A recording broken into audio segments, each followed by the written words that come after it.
dungeon, I welcome you here.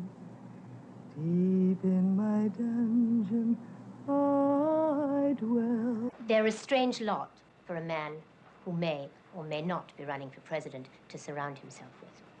During the afternoon, I saw a black member of the cash box mooching with a pretty young white girl. Nothing to get excited about, but it's not quite what we English would consider as American as apple pie. Everything was chaos. Right. That's right. Come out, you know. Listen, I'm going for him to be the president because I know him better than you. Press secretary. And you guys. Yes, I I'm registered. The name is T-Bag. Who's the chairman here? T-Bag. T-E-B-A-G? So. This is my assistant, Miss Bruce. Mr. your Kingsley. assistant? Yes. How do you do? Excuse my wet hands. Certainly. I'm terribly pleased to meet you. Oh, thank you. Thank you. Well, and I'm pleased to meet you, too, I think. And your name is McCarthy? I'm Adeline McCarthy, yes, Dr. I know who you are. You're the president of Ladies' College. That's right. Of course, the famous McCarthy. Lady McCarthy. So I want to find out what you stand for, what you represent, what you mean to people. I don't want to see a myth get into office. What credentials have you to guarantee your superiority? I'm willing to grant you a certain excellence. What credentials have the blacks got? They have the rights of decades of oppression. They have the inner confidence. That's really what it is. That's all it comes down to. You can be oppressed for centuries and just feel rotten. Or you can be oppressed for centuries and have an inner confidence. Just because you're sublimely self-confident? I'm not sublimely self-confident. I'm confident about one thing. What? Well, I'm confident that there's an end game on. You know, that I think you're right.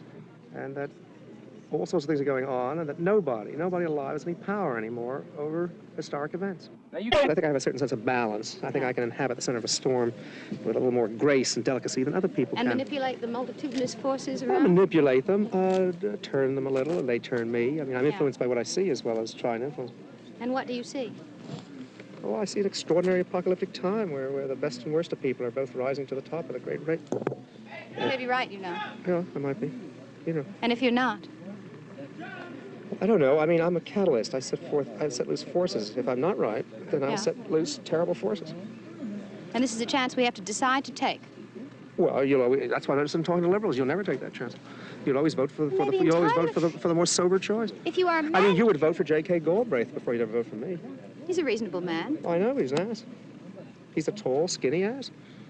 At a very high level. He's a very serious scholar. He's too serious. He wouldn't know what to do if he was talking to a hooker.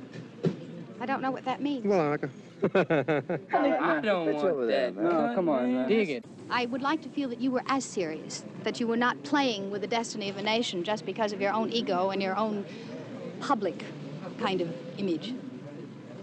Well, I can't give you an answer to that. Maybe I'm just doing it. Maybe because I am a narcissist by definition. I'm an actor, a director. No, I'm fascinated with exposing myself to multitudes. Do you understand? It's anything that really gives me pleasure. Anything gives me pleasure to be absolutely without shame. Can you comprehend that? Yes, I can. I like public speaking myself. I adore shocking people. I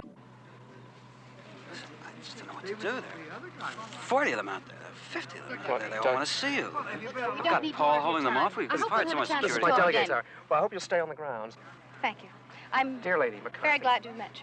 It's a pleasure. Give my regards to your students. I hope they're not striking. Heaven forbid. Goodbye.